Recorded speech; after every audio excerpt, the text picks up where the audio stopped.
Довольно часто, особенно весной, мы встречаем на улице стаи бродячих собак. Порой они выглядят довольно мирно, но нередки случаи, когда собаки ведут себя довольно агрессивно.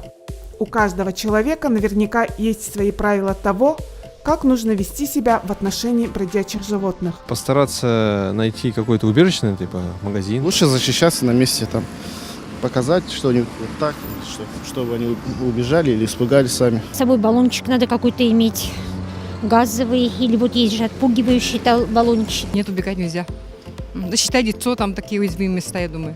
Бродячие животные чаще всего собираются в стаи возле кормовой базы, свалки, частный сектор, где их подкармливают. Для собак это их территория, и каждый, кто окажется там, становится потенциальной жертвой. Если все же обойти территорию собак не представляется возможным, советы опытного кинолога.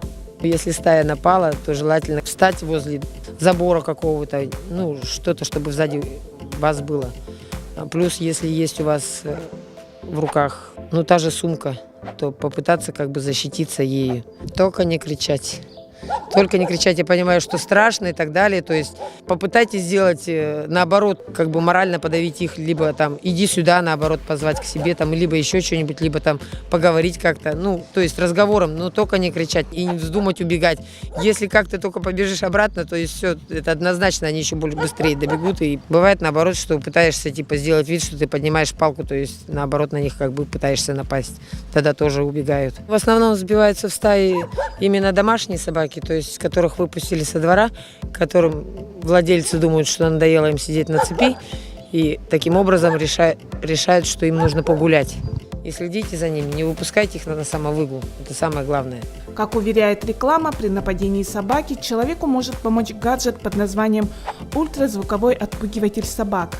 Так ли эффективен данный аппарат, узнаем у эксперта. Ультразвуковой отпугиватель собак, он работает на батарейках, его можно носить с собой в карман, и во время инцидента, например, если собака нападет на вас, можно одним нажатием кнопки включить ультразвук и одновременно фонарик. Данный ультразвуковой аппарат не является стопроцентной защитой, но в большинстве случаев он помогает.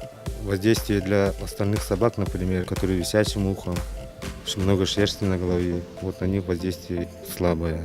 Он действует при любых погодных условиях, так как он уже идет ультразвуковой сигнал. Это для человека безопасно. Можно сделать вывод, что ни один метод не является универсальным при нападении животных. Если вы увидели стаю собак неподалеку, не демонстрируйте свой страх, не впадайте в панику, найдите в себе силы совершить все действия максимально спокойно. Только холодный расчет в подобной ситуации поможет правильно оценить обстановку и найти безопасный путь к отступлению.